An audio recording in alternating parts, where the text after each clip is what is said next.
Good evening. The Rancho Public Schools Board of Education meeting for Monday, February 27th, 2023 is now called to order.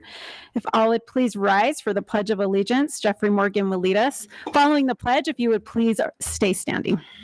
I pledge allegiance to the flag of the United States of America and to the republic for which it stands, one nation, under God, indivisible, with liberty and justice for all. We would now like to welcome up combined select members of the Rio Rancho and Cleveland choirs to come and sing our country's national anthem.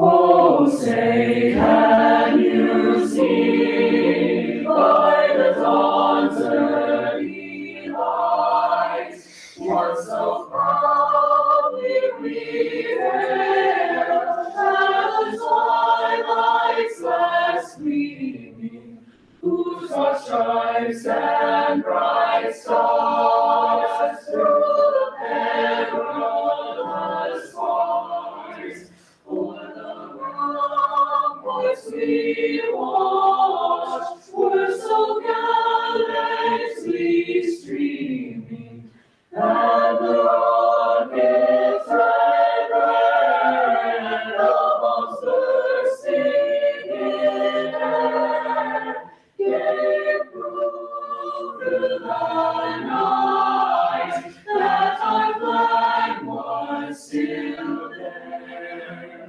Oh, say does that star-spangled banner yet wave o'er the land of the brave and the home of the brave?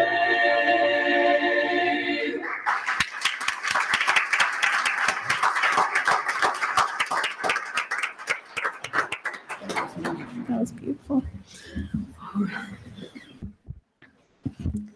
We're going to take a roll call here in just a moment, but I just wanted to say how absolutely beautiful that was. It was so very, very nice to have you presenting that to us tonight. So thank you. Kim, will you please do a roll call for us? That's a hard act to follow. President Calvert. Present. Vice President Morgan. present. Secretary Scott. Present. Board Member Tripp. Present. And Board Member Tyler. Present. You have a quorum, 5-0. Thank you so much, Kim. I'd just like to welcome, this is honestly a joyous occasion. We have so many students, and I'm sure there's many teachers here with us tonight. And so it's wonderful to have you all here in the boardroom. I think this is my 4th year of being on the board, and I think this is the fullest boardroom I've seen. So this is a wonderful thing. So thank you everyone for being here tonight. And once again, thank you so much for that musical number. And we'll start tonight's meeting with some introductory comments by our Superintendent of Schools, Dr. Visu Cleveland. Good evening, and again, thank you all for being here. It's just a delight to see so many of you with us this evening. Before this meeting, the board was in a finance committee meeting. That committee is chaired by Jessica Tyler, and it met prior to the regular board meeting, and the following items were discussed. The district's quarterly financial reports, the Rio Rancho Public Schools food service report, and a short in-service on construction procurement methods at the board's request. The legislative session is still in full swing. We're about 3 weeks to the end of that session, and many key issues are still to be decided that will have a really profound impact on our district. Certainly the budget for public education in general, and the Rio Rancho Public Schools in particular, are still waiting some kind of final a decision by the House and the Senate, and of course going on to the governor for either approval or for not approving. The school year is certainly one of the main issues that's being discussed this year, what the length of that year will look like. And there's a lot of discussion between whether that should be calculated in terms of hours or calculated in terms of days. And so there's also a lot of discussion on how many of those days will be direct instruction for students and how many of those days will be professional development for staff. So all of those will affect all of our staff, all of our students, all of our families. And so it's been a very interesting discussion.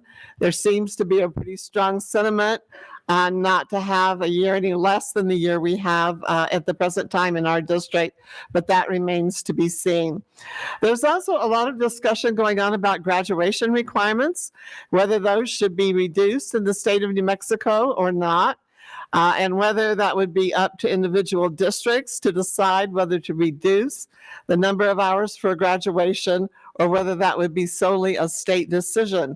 There's also some looking at some considerations for some new aspects to graduation. For all of our students that are here, don't get worried. Anytime there's anything that is passed in terms of graduation requirements, it starts with the new 9th grade class. So any changes would not have any impact on you whatsoever, and I'm sure that's a real relief. And then another that we have been watching very carefully is our pay for our educational assistants. They are a very valued part of our school district, and our board has on 2 occasions made a strong statement of resolution support for improving the salaries for those folks who do perform really admirable work in our district. We have, many of you are here tonight in terms of the commendations for fine arts. It has certainly been a very busy and successful spring for the Fine Arts Department. And Kurt Schmidt, our Executive Director of Fine Arts, will share some of the successes specifically for the All-State Music Festival that was held at UNM. We also had some awards for art that were originally on the agenda, and those are going to be postponed to another time. So we welcome all of you who are here this evening to celebrate the recognition of our fine arts staff and students. We will have an update on our school calendar, and as I said, there are several legislative bills that could really impact the school calendar next year. And so until the legislative session is finished and the bills approved or vetoed by the governor, obviously we don't know what that calendar will be for sure. And but we are not going to wait until the very end before we start looking at that. And so we've had a calendar committee that has been looking at the calendar for this year and for this coming year. And you'll get an update on some of the thoughts about what that calendar could look like. Everybody needs to understand that could change based on legislative action. And so the calendar, the official calendar, is going to get set out a little bit later this year, but there's really nothing we can do about that. We are looking at some calendar options, and some of you may have heard of those options. And I really want you to know no decision has been made. Absolutely no decision has been made. We are looking at some other options, and that was not administrator driven. It was not driven by the board of the administration. It was originally generated by some requests from staff, some requests from some of our families, and interestingly enough, some requests from some of our businesses who sometimes struggle to be able to provide vacation time for all of the families who work for them.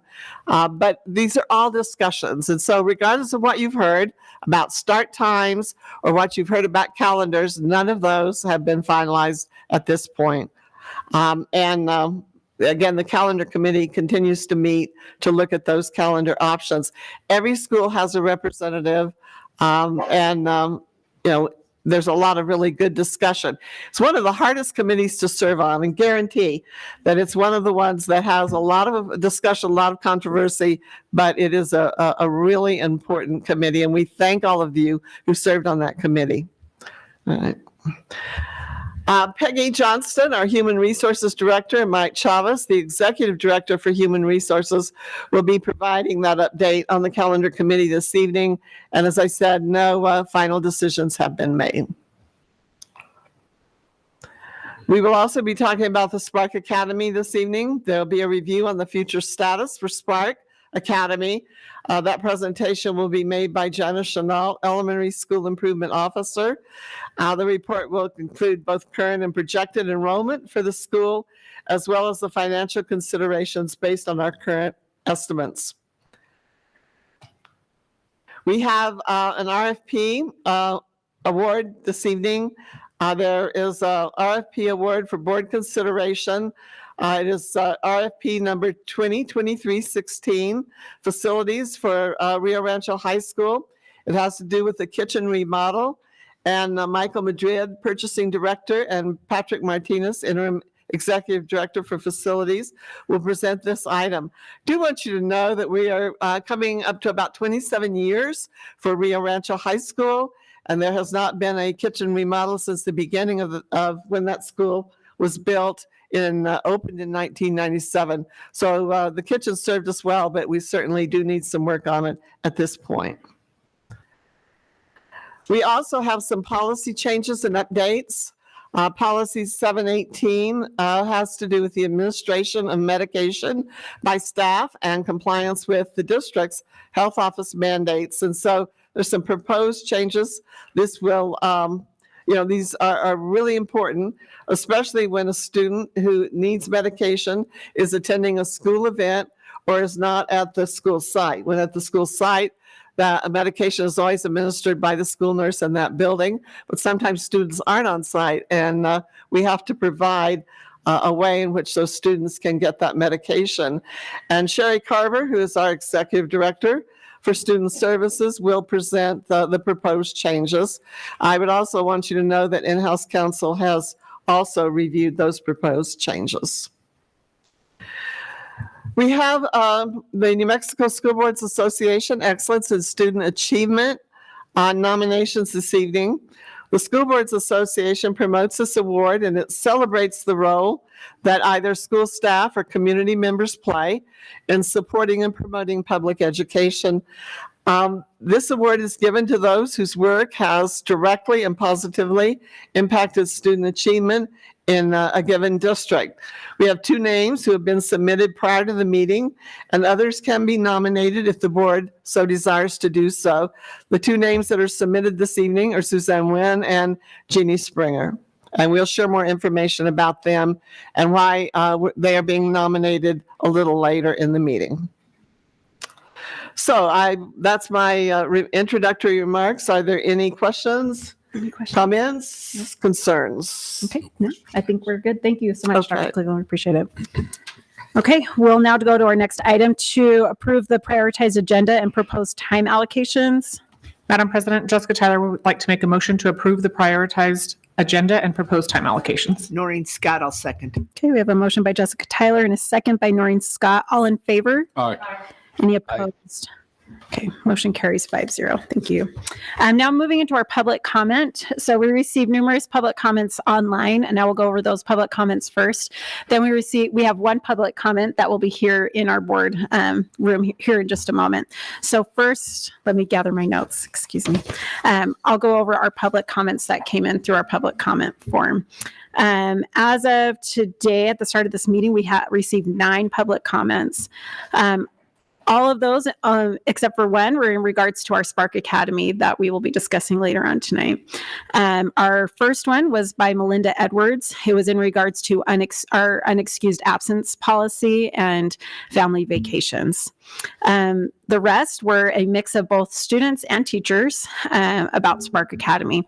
The names are as follows: Larissa Chavez, Amaya Chavez, Daniel Chavez, Jonathan and Ashley Daniels, Angela Stewart, Ruby Holden, also Martin Perez, and Jessica Lee, all asking us to keep Spark Academy open. I want to make sure I'm not missing anything with those. There was also one from Ruby Holden who was in favor of keeping it open, but was also sharing with the district that she'd like us to share that program better in the community, and didn't feel that it had been shared well enough. So those are our public comments that came in through our online site. Now we'd like to welcome up our public comment that is in person. Ruby Holden, if you'd like to come up and to give that public comment, you have 3 minutes to give that comment. We have a timer that will start when you start talking. And so, no, you're good. But as you start talking, we'll give you 3 minutes. We won't comment back to you at this time. But as I said, this is on the agenda to be talked about in just a few agenda items. So we'll leave it to you. Thank you for letting me be here. Well, I work at Spark Academy. I try not to get emotional. But I'm the special ed teacher. I teach classes from K to 5th grade. And I think y'all should keep Spark Academy open. At least give us a chance. You know, give the community a chance to be aware of, you know, just to know about this program. Because there's a lot of people that do not know about this program. The parents that I have spoken to, I mean, they love the program. I have kiddos or students that they wouldn't do well in in-person learning just because of the environment being highly stimulated. I started teaching virtually since day one. I mean, I worked with Rachel since day one, and I have kiddos, you know, they're doing so good. And that has never been a question about how well we've been teaching, because we're giving it all. And you know what? We're not overwhelmed. I mean, we're overwhelmed, but what teacher isn't? You know, but I love working for Spark Academy, and I just think we just need an opportunity to have our program open for parents and families to know about us. And I just don't feel like we've had the opportunity to, you know, just spread the word about our program. And I just really appreciate being here. And I love Rachel. I mean, she's been a great principal. Our staff members are awesome, you know, but our families, they need us. They need this program. And Spark Academy isn't for everybody, but it's for many of our students. And I feel like kiddos could, you know, parents could choose to transfer their kiddos. I know there's questions about the space, but let's try to find a way to expand our program instead of just calling it quits. I mean, every time I drive to Joe Harris, where we're stationed at, I know that's the bad word or wrong word, but I see that neighborhood growing, and I see us leaving. But let's come up with a different plan. You know, these kiddos need us, and parents need this. Thank you so much. Thank you. Thank you so much. Thank you for coming in. We appreciate it. So once again, just and we want to we're grateful to have public comment both on our forum and especially here in the boardroom. We have a lot of students here tonight, and so we welcome public comment at all of our regular scheduled board meetings. And so we are just grateful for those who come in and tell us about those things that they're feeling at this time. So thank you so much for being here tonight. We'll move to our next item, which is our commendations. So it's our fine arts commendations for our All-State Music Festival participants. And Kurt Schmidt, our Executive Director of Fine Arts, will be presenting. Thank you to President Galbraith. I'd invite all the students to come up closer. Don't be afraid. Come up closer, like all the way up in front of you. Yep. One big line, both sides.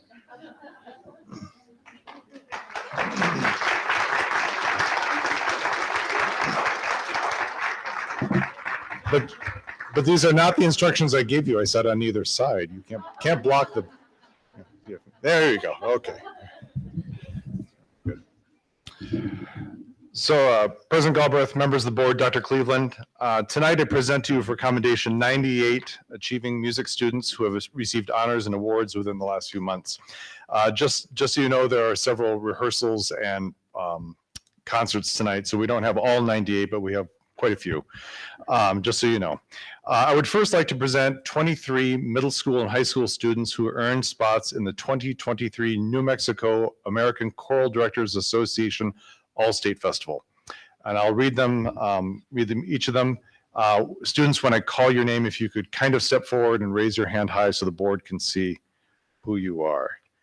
And I'm on the wrong page. So Gretchen Lee, Melanie Bean, Victoria Morgan, Allison Ludi, Katie Lawson, Gianna Clay, Juliette Paul, Caitlin Opie, Sophia O'Leary, Abigail Riley, Acacia Rodriguez, Michaela Frank, Nevea Griego Gonzalez, Peyton Benavides, Naveen Umesh, Eliana Santesteban, Savannah Martinez, Guinevere Baker, Annabelle Phillips, Alori Cravens, Sean Bogue,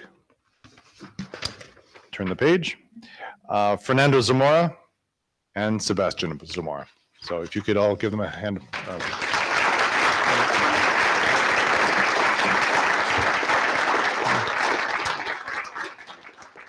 Next, we have 75 students who earned spots in the annual New Mexico Music Educators Association All-State Festival that was held this past January.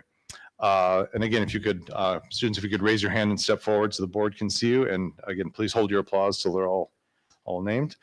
From the Rio Rancho High School Band, Phoebe Ahn, Sophie Baum, Adrian De La Pena, Isaiah Flores, Clara George, Ariana Griego, Kai Helms, Thomas Icken, Thomas Karangata, Adeline LeBaron, Cole Petrie, Russell Sartorius, Elizabeth Schmidt.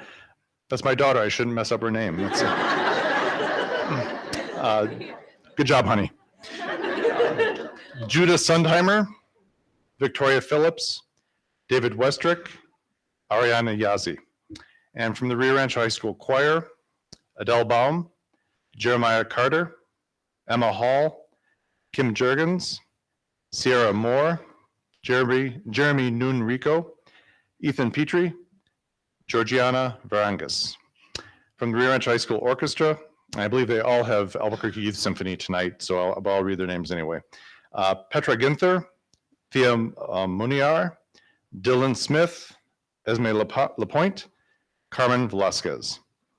From the CHS Band, Timothy Acker, Joaquin Armijo, Delaney Baca, Claire Cassidy, Blair Dickens, Lucas Dwyer, Isabella Freet, Natalie Gardy, Adrienne Hine, Davian Hine, Madison Hyam, Bryce Carlson, Aubrey Cooper, Kellen Larrabee, Lyman McRory, Julian Moritz, Emiliano Mota, Ireland Myersco,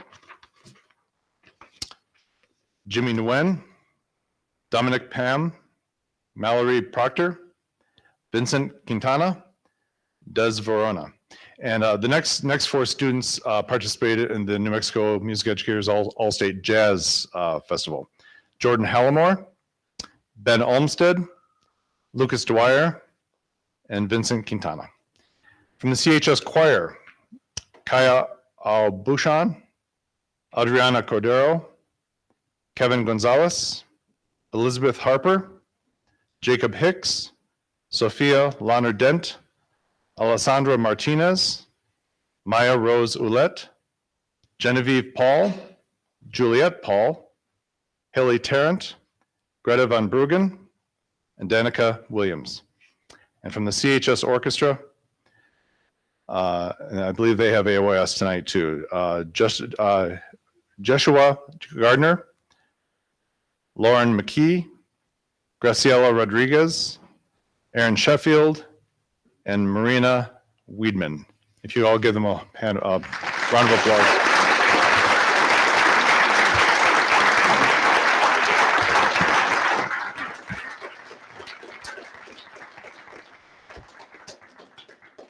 And of course, I'd like to recognize their outstanding teachers of these wonderful students. So there are Mr. Matt Casada, and if the teachers could stand forward and raise their hands too. They're probably hiding in the back, but that's Mr. Matt Casades and Mr. Alex Ostel from Rio Rancho High School Band.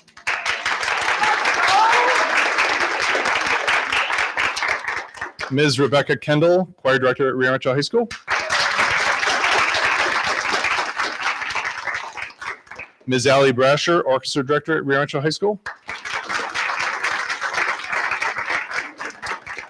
Mr. Daniel Holmes, Ms. Allison Smith, and Mr. Josh Dumay of Cleveland High School Band.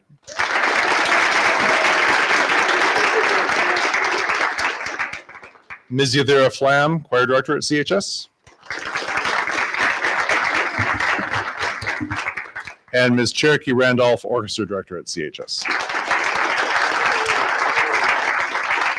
And just, we recognized the Cleveland Wind Symphony several months ago for being selected as the NMEA All-State Band. And I put a program for their wonderful concert that they gave at the conference for all the board members and the superintendent. And you might want to look at it because your names are in it.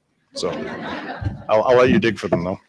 The success of these students is, of course, due to their talent, work ethic, and dedication, but is also a testament to the support our music programs receive from district leadership and the Board of Education. So we thank you very much and look forward to continued support. So thank you. Thank you.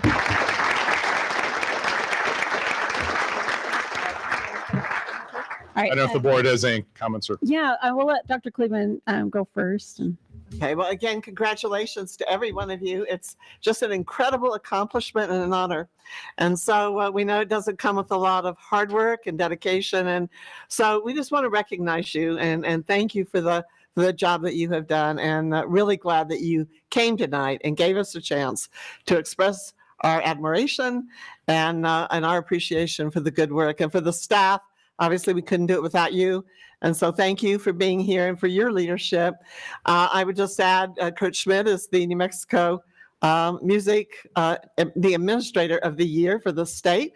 And we did recognize him earlier, but I want to do that again and congratulate him for the great job that he does. But again, so proud of all of you, so proud for you. Thank you for being here this evening. Thank you. Is there any way we could get a big giant picture? Can we do a big giant picture? Do you think it's possible? Good luck. Maybe not. We could try. Yeah. Come on. Are you guys okay to come on in?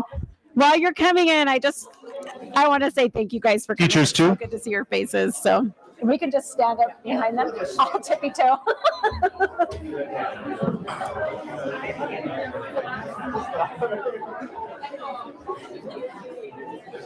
All of these cute.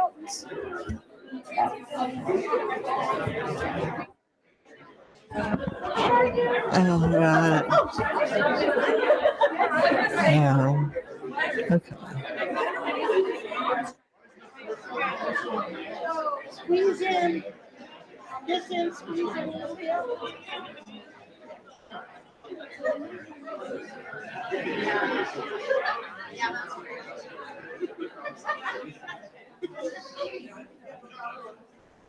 Okay, everybody can. There we go. Okay, everybody kind of look this way. Yoo-hoo. Hi, guys. Smile, you're on camera. And I'm going to move and let your parents get shots.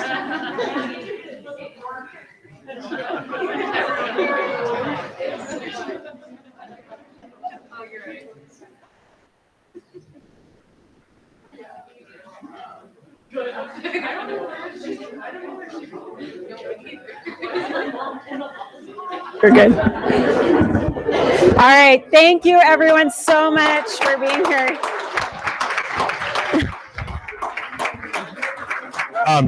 President Galbraith, I missed my notes and I was a little bit of a miss here. I forgot to recognize the teachers of the NMACDA conference. And those are Yadira Flam, who we mentioned, Ms. Jolynn Allerid of MVMS, Ms. Micah Proctor of LMS, and yep, good.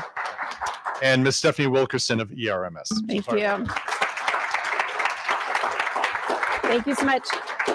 So students, you're welcome to go back, and we're going to take a 5-minute break here in the boardroom just to give everyone a moment to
Okay, our meeting's now called back to order. That was some excitement that was in the boardroom. It was good. So we'll now continue with reports. We will first have our instructional calendar update for 2023-24 school year. Peggy Johnston, our Human Resources Director, along with Mike Chavez, our Executive Director of Human Resources, will present. Good evening. That is a tough act to follow. So thank you so much, Vice President Morgan, Dr. Cleveland, and members of the board. I thank you for allowing me to come before the meeting this evening. And I'm going to speak about our calendar committee and the progress we have made so far. As Dr. Cleveland mentioned, we are waiting for the legislation session to end. Seems like that's becoming a familiar tune. We keep saying that every year. So I will come before you at a later date with a more finalized version of a calendar, but we wanted to let you know where we were right now. There is a draft calendar up there. I know that's probably impossible for anyone else to see. So I'll kind of go through some highlights. I did want to let you know that we have a subcommittee that has formed on the calendar committee. And one of the things, as Dr. Cleveland was speaking about, is that we have been looking at some other options. We don't know what it's going to look like when the session ends. Are they going to tell us that we have to have more hours, more days? Are we going to be fine? Right now, we feel like we would be fine on our secondary end, but our elementary end may need to add some days or hours. So we'll need to look at that and see what that means. But we felt like we wanted to go ahead and put a draft together, and then we'll revise that as we need to. The subcommittee that we did devise is looking at more of a balanced calendar. And that is really, as Dr. Cleveland mentioned, in response to some requests from staff, from members of the community, businesses within the community. And we do have a subcommittee that has put together a draft of a balanced calendar. And really all that I really want to share with you about that tonight is that it's very preliminary. Of course, we recognize we would need the support from the community. We would open it up. It would not be something that we would just suddenly be announcing to folks that we would be doing. One thing that we wanted to just take a look at as a committee was, what does a balanced calendar mean? I think there's a lot of confusion about that term. So basically, balanced calendar means balancing the instructional days with the days that the students and the staff, the instructional staff, have off, so that you have more of a balance throughout the year versus a longer time in the summer as the traditional calendar gives you.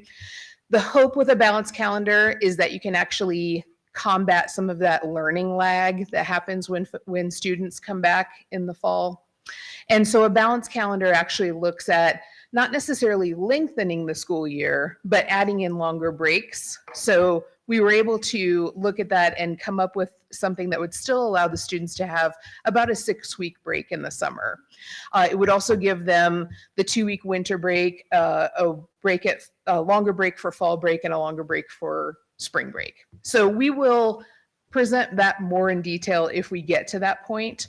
So tonight I really wanted to talk to you more about the traditional calendar and what you've seen over the years.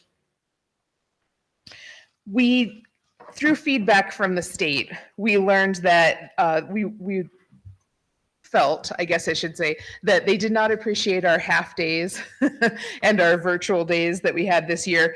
So we're taking that out for our proposal for next year. Currently, we're keeping the early release on Wednesdays, but again, that may be something that we have to revisit depending on what the session comes up with. Our conferences, we got some feedback. This year we tried separating the middle school and the elementary conferences so that they were not in the same week, not on the same day.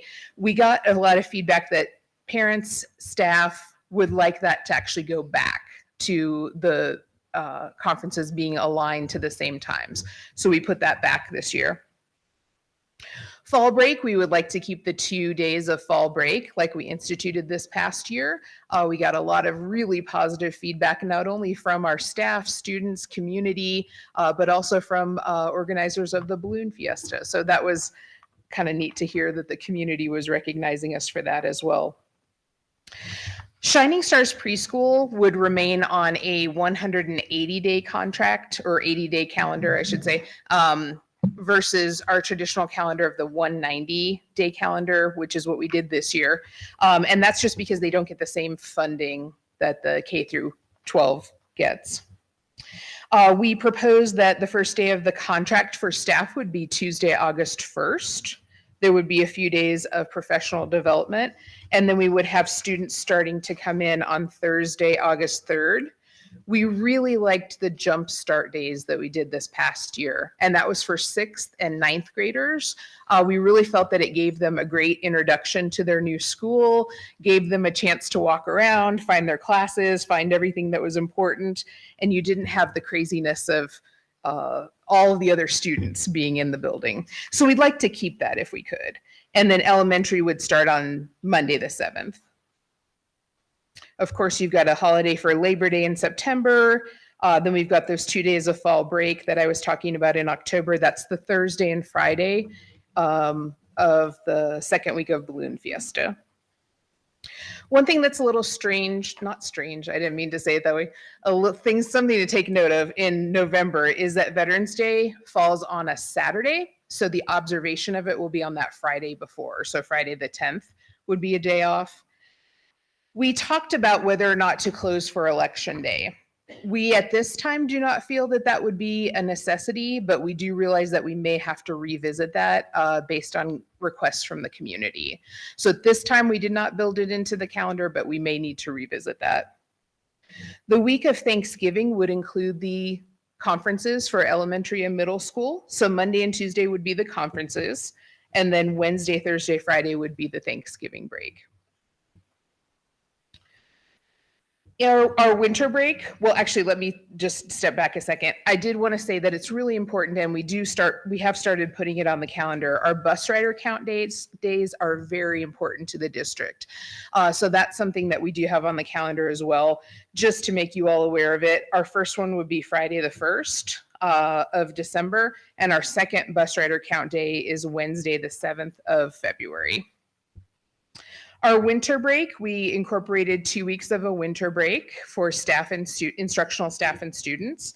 And that would be December 25 through 29. And then that first week of January 1 through 5. We really had a lot of interesting discussion, I guess I'll say it that way, in the calendar committee about, do we start our winter break earlier? Do we come back earlier? Do we start it later and come back later? Ultimately, we decided upon feedback from our staff that more people would prefer to start the break a little bit later and come back later in January. It was a little bit easier for them. The other thing that we liked about it is it aligns with APS's winter break. That's very important to a lot of our families in the community. So we wanted to make sure that we were listening to that request as well. There will be a couple of days of professional development then when the staff comes back and students would then return on the 10th. There's Martin Luther King Day in January, President's Day in February. And then our spring break will be the last week of March. That's March 25 through 29. And again, we wanted to make sure that we were aligning with APS. So that does align with APS. I will make one note here that we have in the past had a vernal holiday for for Friday before Easter. Easter's a bit early this year. It's March 31st. So traditionally our vernal holiday would have fallen on that Friday, the 29th, but that's already part of spring break. We toyed with the idea of adding another day. The problem with that is then you have to add another day at the end of the year as well. And as you'll see when we get to May, that would make us actually having to come back after Memorial Day, which I know would not work for anyone. So then in May, we get to the end of the year, and our proposal is to have May 24, which is a Friday, be the last day of classes and the last day of contract for staff. Again, this is very preliminary. It's a draft because we are waiting for the legislation to end and see what we might be having to look at in terms of if we do have to add any additional hours. We certainly have thought about various things that they might come up with for us. But again, I don't think that we want to necessarily get too deep into that tonight. I think it's better if we wait and get the actual directive from the legislation, and then we'll address that when it comes in. But I would be happy to take any questions or comments that you have. Okay, thank you so much for this. And thank you too for checking with APS's calendar. I try to get on there today and they don't want to post anything because of they're waiting on legislation. So thank you. Before we go to the board, Dr. Cleveland, did you want to give some comments? No, I did. It's just an active, a work in progress, and we'll know more in about a month plus. And so as soon as we know, we will get that information out. But we do appreciate the work that everybody's put into it. Okay, thank you. Jeff Morgan, any questions or No comments? questions. Thank you. Okay, any questions or comments, Jessica? Just one comment, the half professional days, half instructional days, kind of sad. I liked the idea of that, but I heard a lot of negative feedback from both students and families. So I'm always for trying things though, so don't ever be afraid to bring things like that up. I thought it was good that we tried it, but probably not sad to see those taken out this year. Yeah. Anything, Noreen Scott? Good. I do look at April and I think, oh my goodness, there needs to be a day in April, but hopefully it will all turn out because we definitely do not want to go late in May. So, all right. So if we have no more comments, then thank you so much. We appreciate the update and hopefully we can get something. I know I've been receiving emails and texts and calls and all sorts of things. So thank you for at least getting this out to our community as much as we can. So, all right, thank you. We will also bring for you to look at, just to provide you some information. We bring the calendar, what a balanced calendar is looking like for some other districts. So you just have an opportunity to see it. Yes, that would be good too. We do have a lot. I don't know if anyone else has received comments from the community, but I've been receiving a good deal of those. So thank you. Okay, we'll go to approve the consent agenda. Madam President, I'll make a motion to approve the consent agenda. Jeff Morgan, a second. Okay, we have a motion by Jessica Tyler and a second by Jeff Morgan. All in favor? Aye. Aye. Any opposed? Okay, motion carries 5-0. Gary, I'm sorry, I totally forgot you were there. Your voice came out. Startled me. You, Gary. I got you. I'm glad that Gary Tripp is with us tonight. Okay. So we'll now go into our business portion of our meeting. And so for our first business item will be to consider the status of the Spark Academy Elementary School for school year 2023-24. Janice Chenault, our elementary school improvement officer, will present. Good evening, President Goldbreath, members of the board, and Dr. Cleveland. So you asked us to come back a month later, about approximately a month later, since we last presented. We don't have a lot of new information on this slide for you. It's mainly for review and to come back for your decision. So you can see that the Spark promotions are here. So you have an idea of what's been communicated in trying to increase enrollment. And then we also wanted to share again the fiscal impact. Now, if enrollment increases or decreases, that could change, but that's pretty status quo. Right now, there's about 87 students in the program. With losing the fifth graders, we don't have that same number coming in kindergarten. So we're expecting numbers to be somewhere in the range of 60 some students for next year with current enrollment, and then the kindergartners that we have that are siblings of current students in the program that are interested in attending next year. What is new is we just did a plus delta, so you could see what the strengths have been of the program, what has went well, and what the challenges are, not the program, the school, with keeping the school open. So we have similar academic achievement, which we've shared, high quality technology. It's an alternative option for students and for family, and the survey results from the students, the staff, and the parents were positive. The challenges, the downward trend in enrollment.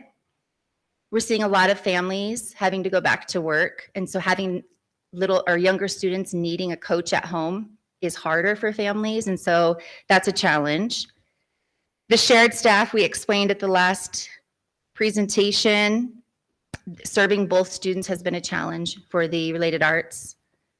And the per pupil expenditure for next year, and then the fiscal priorities of the district and the challenges really. There was some research that Miss Aker did, and she did finally find a related arts program online. She worked really hard to find one, anywhere from $6,000 to $7,000. It's still being vetted by the IT department. Kurt Schmidt took a look at it, but because they just got back to Rachel last week, there hasn't been a lot of time to dig in and see if it's something we could even look at.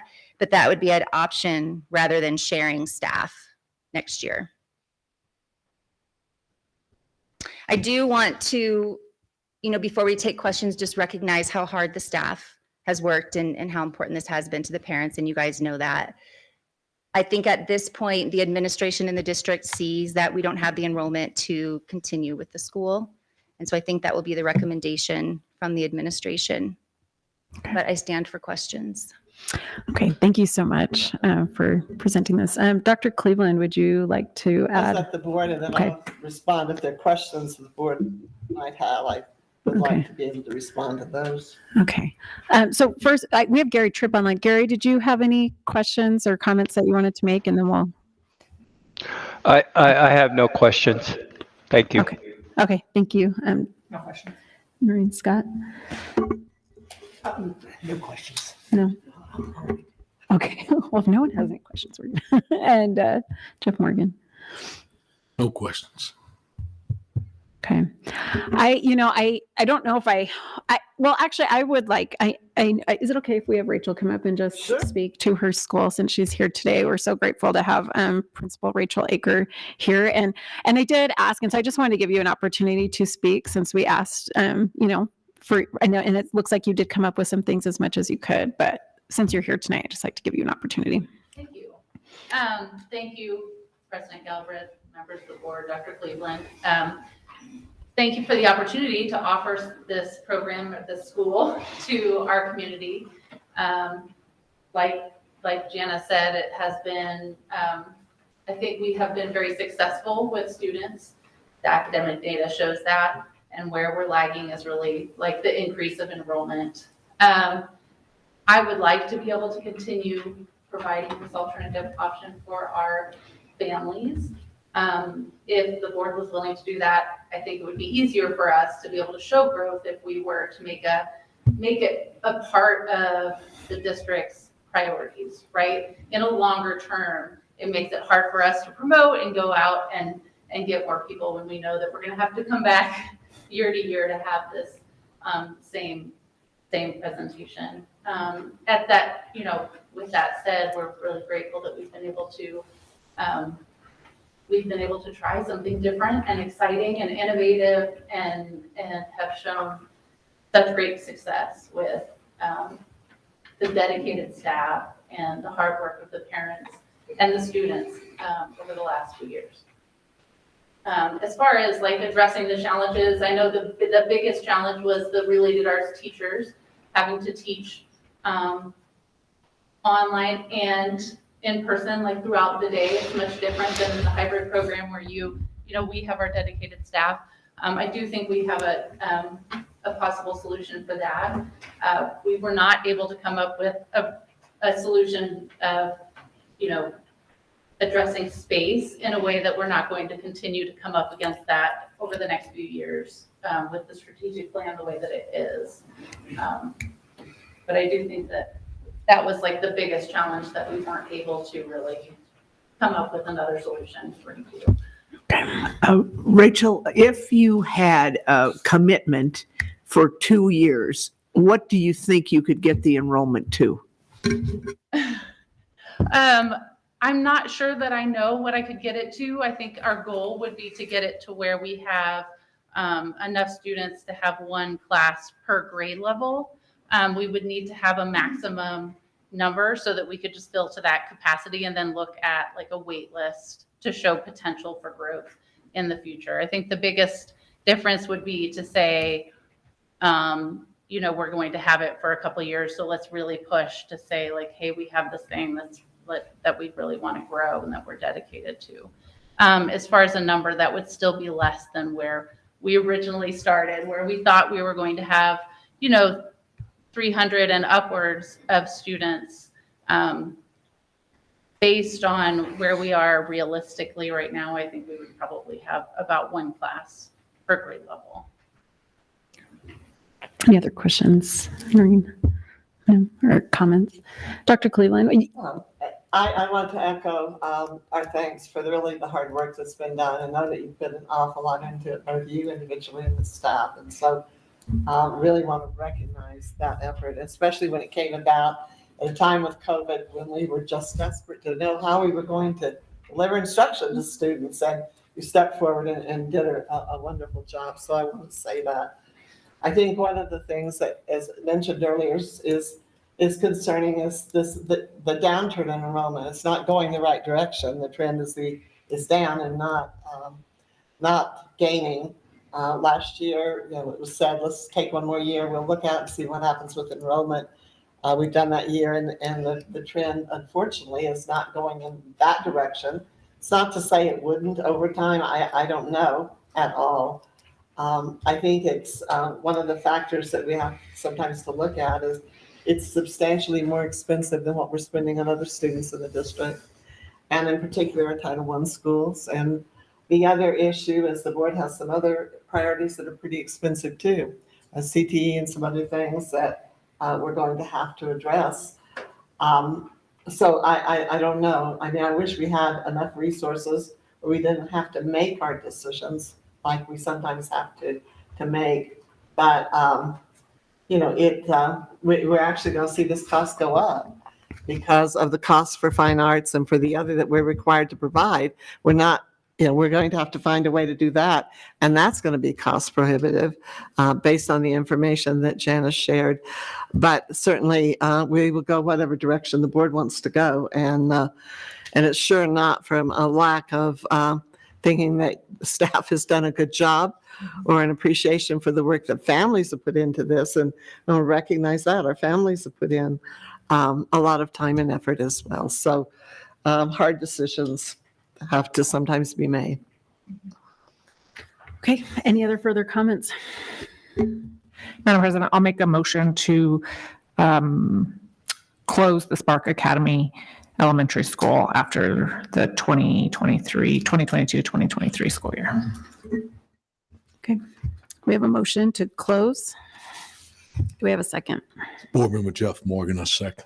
Okay, we have a motion by Jessica Tyler and a second by Jeff Morgan. And we will go for a roll call vote. Vice President Morgan. Am I saying yes or no here? So it would be, The motion to close it, so you keep voting for the, I don't know. it would be, The motion is to sorry. close. Yes, so yes to close. Yes. I'm sorry. I know it's confusing. Secretary Scott. No. Board Member Tripp. Yes. Board Member Tyler. Yes. President Galbraith. Yes. Motion carries 4-0. Okay, thank you. 4-1. 4-1. 4-1. I'm sorry, 4-1. Oh, I did not foresee getting emotional. I'm sorry. I would add one other thing that's really important. And our staff does not need to worry about jobs at all within the district. And so their job security is absolutely guaranteed. Okay. I do want to thank all who came today and expressed their thoughts with that school, and we really, really appreciate it. So thank you. Any further comments? Go ahead, Jessica Tyler. For our next item, Madam President, for item B, the consideration of award of RFP number 2023-01 HR temporary services for substitute teachers and educational assistants. We've been asked if we could table that item. So I'd like to make a motion to table that item. I'll second that. Is that correct? That is correct. Yes, and thank you. I thank the board. We would like to get some additional information before we bring that to the board. Okay. So we have a motion by Jessica Tyler to table and a second by Noreen Scott. And if you could take a roll call vote for us on this. Vice President Morgan. Yes. Secretary Scott. Yes. Board Member Tripp. Yes. Board Member Tyler. Yes. President Galbraith. Yes. Motion carries 5-0. Thank you. Okay, so then for item C is to consider the award of RFP number 2023-016-FAC Rio Rancho High School kitchen remodel. Michael Madrid, our purchasing director, and Patrick Martinez, our interim executive director of facilities, will present. Board President Galbraith, members of the board, Superintendent Dr. Cleveland. As indicated, this is a solicitation award request. The request is issued on behalf of the evaluation committee. That award be issued to Weiser Electric LLC. With this response, unfortunately, we only received one proposal. We kind of canvassed some of the vendors to find out why we had such poor response when we conducted our mandatory pre-bid. We had significant number of contractors in attendance, so we were very hopeful that things would move forward with significant competition, but that wasn't the case. Some of the discussions indicated that our timing just wasn't good. Some of those general contractors have just recently received other award notifications. They've just received other contracts, and they just didn't have the manpower to initiate a response to this solicitation. Some of the other issues that the contractors had were in reference to the subcontractors. They just weren't able to secure enough subcontractors. When we kind of talked to some of the subcontractors, typical issues are employment. They just aren't able to get enough workforce to maintain additional work added to their plate. So those are some of the issues that the contractors were having, and that's part of the reasons why we had just the one response. I do want to indicate that Weiser Electric has been performing services for the district. They hold several on-calls on behalf of the district, and I guess in a positive point, they also have a pretty significant working knowledge of the processes of the district and the requirements of the district. The project itself, this is kind of unique because typically we don't have multi-departments that are involved in this, but this was initiated on behalf of the facilities department, who took the lead on behalf of our food and nutrition section to do some renovations to the Rio Rancho High School. I'm just going to highlight some of the scope of work. The scope of work includes the addition of a new freezer and cooler outside of the existing building footprint. This is known as phase one. Once the phase one is completed, the existing cooler freezer will be disassembled and removed from the interior of the building, which will allow kitchen space to be repurposed into dry storage and other renovations within the kitchen's footprint to include new equipment, relocation, and a removal of plumbing fixtures and other associated items included in the construction documents. This kitchen will have to be functional up until May 26th. As is typical with any procurement, we conduct a pass-fail verification to ensure responsiveness. That's one of the criteria. It turned out that Weiser Electric was in fact responsive. They provided the affidavits that were identified. And in this case, the benefit for the district, their pricing was right on as far as budget. So my recommendation, if I can redirect the board back to the requested action, is to approve the evaluation committee's recommendation to issue the award to Weiser Electric LLC. And with that, I'll stand for questions. Okay, any questions or comments? I had one question that I didn't ask earlier today, and that is, do you put in a time frame? And if a vendor takes longer than that time frame, there's some holdback? That's a very good question. Thank you, Ms. Scott. What we do is we have a project schedule identified, and I think what you're making reference to is liquidated damages. Yeah. So I'd have to look to see what that schedule is for this. Typically, liquidated damages are about $1,000 per day for any delays that are outside of the scope of work that aren't really owner initiated. I do want to stress liquidated damages are very difficult to enforce. There's a lot of factors involved, and I think 100% of the contracts reference liquidated damages, and $1,000 is pretty typical. But I probably administered $500 million in construction when I was at APS, and we never went after the liquidated damages. It just wasn't cost effective for us to go that approach. But it is there. Well, the reason I was asking is because it's kind of a tight schedule to get this done before we have to get back in school again, like 6 weeks potentially. Correct. So what we did is we started some of the equipment acquisition in-house. I see. So our kitchen folks, Dean Gallegos and his staff have started ordering the equipment. We started this even before we did the solicitation because we needed some of those specifications, those design standards to include in the renovation. So supply chain issues that you typically hear on presentations have, we attempted to mitigate some of those issues by ordering the equipment in advance. And a lot of the equipment is owner provided. Any other questions, Secretary Scott? No. Thank you. Any other questions? Dr. Cleveland, did you have anything on this before? Just a quick, I do agree, it's a really tight schedule. And so that's one of the things we're running into as school years get longer. Whether we get things done in the summer, it's really a push. I assume they have, shared with you that they feel they can get this work done on time and they're willing to commit the staff, workers to get it done. Because I know we have had some issues in the past. So I just want to be sure they're signing on for the very, very reason that has just been voiced. I just want to mention one thing. So part of the response that we get from them, we ask them for a Gantt chart, which identifies the sequence of events and the scheduling. Patrick can probably give more detail. Yeah, thank you, Dr. Cleveland. So a nice part about this project as well is because we're actually taking the coolers and we're making them externals, we can actually start some of that work prior to summer. In fact, the goal is to have that completed prior to summer so that once summer starts, the kitchen interior work can start. So really, we're going to be able to start that a lot sooner than the summer. So that's one nice part about this project. And again, to kind of echo what Michael was saying, is a lot of that equipment has already been ordered. It's been procured, sent to the contractor. They're aware of what's coming. So there's a lot of coordination that's happened prior to even the award. And so we think that that'll help move the project along. These summers do get really tight, things do come up, but the contractor is pretty confident they can get it done in the allotted time of the summer. Okay. Thank you. Yeah, thank you. Okay. Any further motion? Madam President, I'll make a motion to approve the evaluation committee's recommendation to issue an award to Weiser Electric LLC for RFP number 2023-016-FAC for the Rio Rancho High School kitchen remodel. This is Secretary Noreen Scott. I'll second.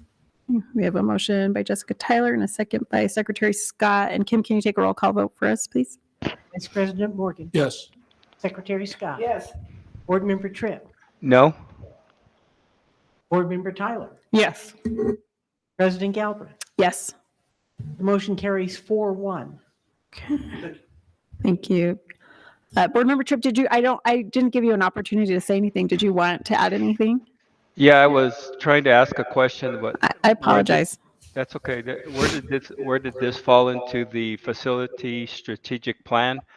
We had a report in the media of $358 million in outstanding projects we needed to do.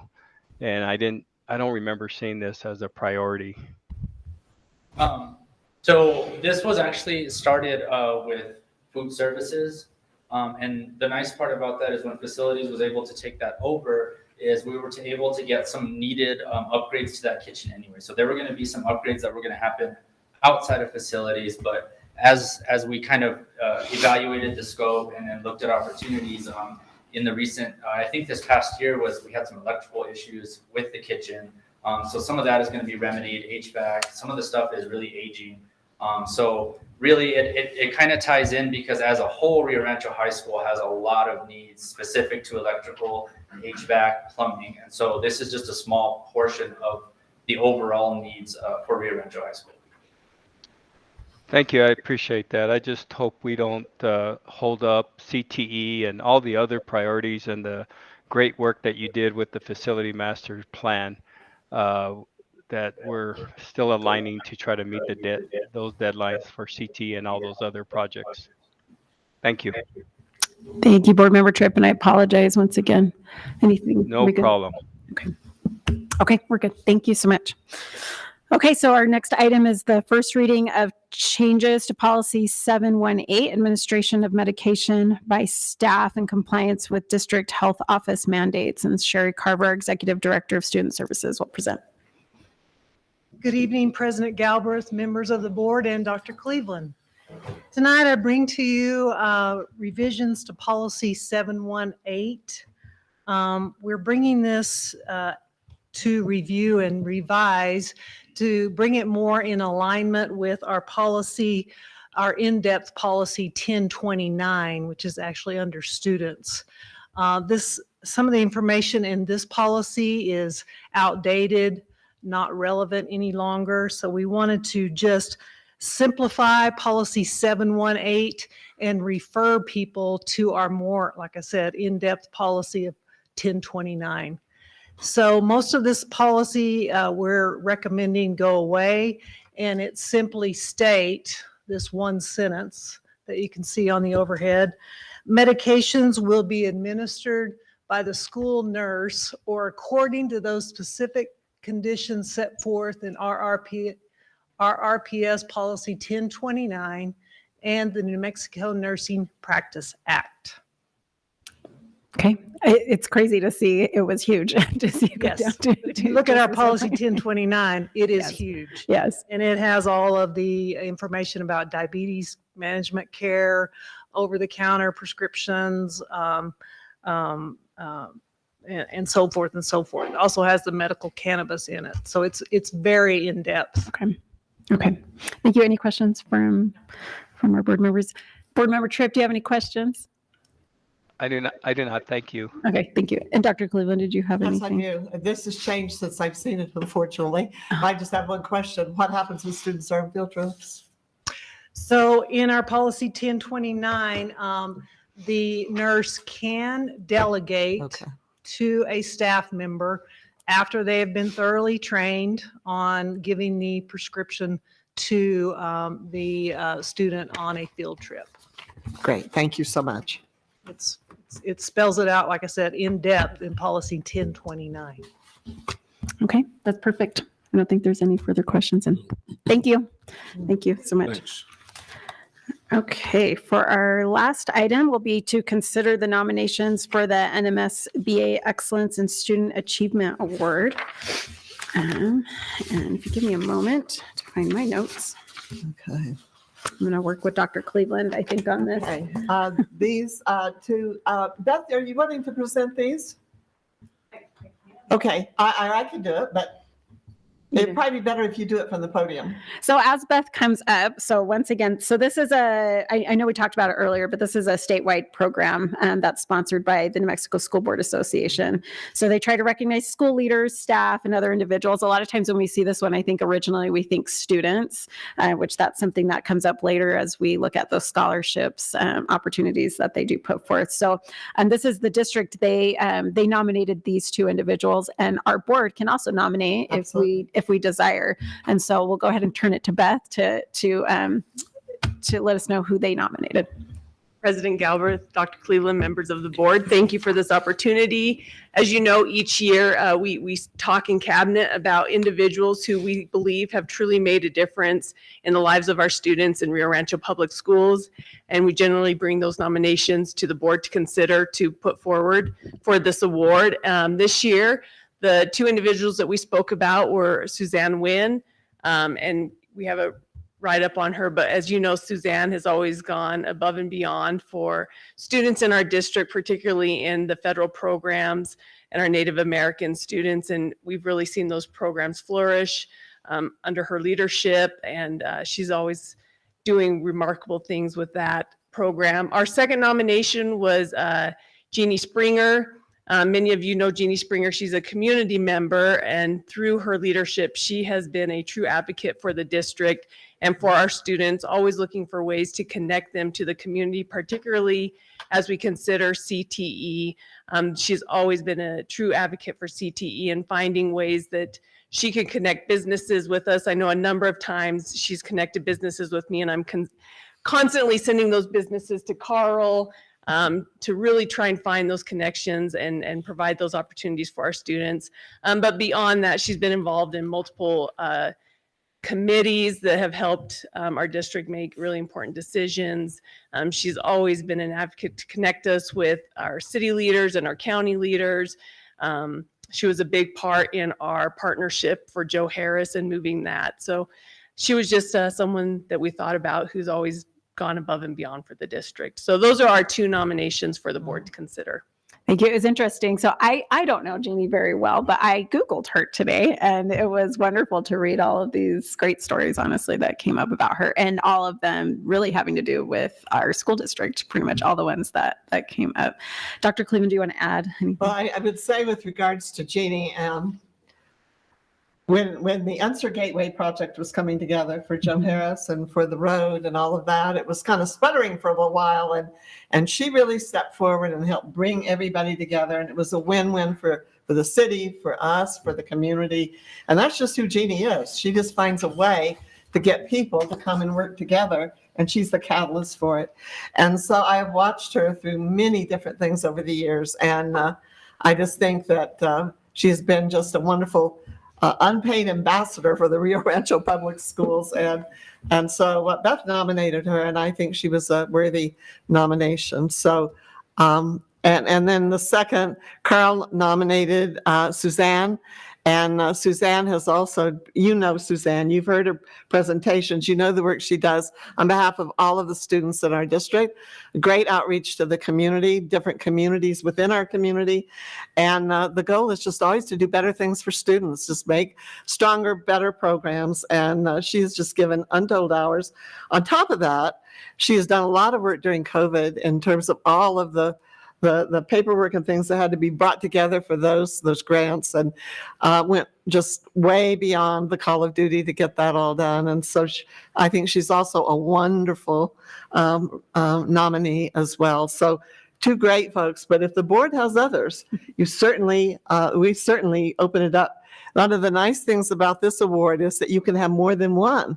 And so it's not limited to just one person. It can be more than one.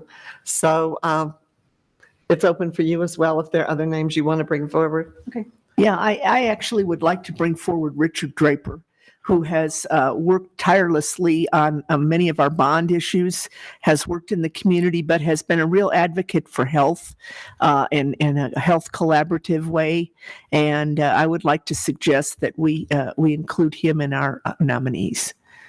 He's a great nomination, I think. Thank you, Noreen. He has worked with us for close to 25 years on various things. And so I think he also is very worthy. It would be very easy to write up something nice on Richard Draper. I can tell you that.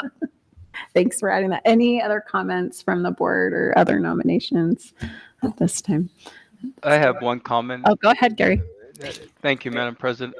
I just want to make a comment, and maybe in the future we can hear from Suzanne Nguyen, who I think well, in my work daily, I receive great comments about Suzanne Nguyen, and from the private schools and from our bilingual charter school in our community.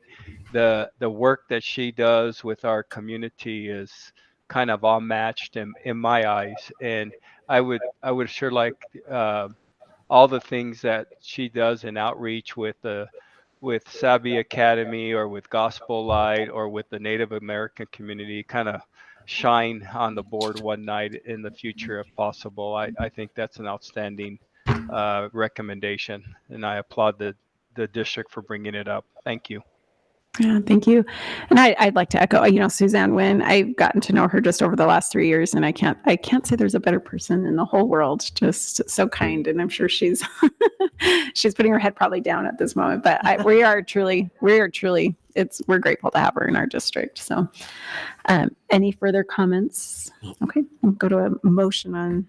Yep, Madam President, I'd like to make a motion to bring forward all three of the nominations for the NMSBA Excellence in Student Achievement Award. Okay, do we have a second? Board Member Jeff Morgan, a second. Okay, we have a motion by Jessica Tyler and a second by Jeffrey Morgan. And Kim, if you could take a roll call vote for us, please. Vice President Morgan? Yes. Secretary Scott? Yes. Board Member Tripp? Yes. Board Member Tyler? Yes. President Galbraith? Yes. Motion carries 5-0. Wonderful. Thank you. Thank you so much, Beth. Yeah, please. Generally, when we get those plaques, then we bring them back so the board can present them in person to the individuals. Yeah. families and everything. That'll be perfect. Thank you. Yeah, thank you so much. And I believe that happens towards the end of our school year. They give Pardon me, I have a question with regard to that, Beth. Will we know by the time we do our event on May 13th?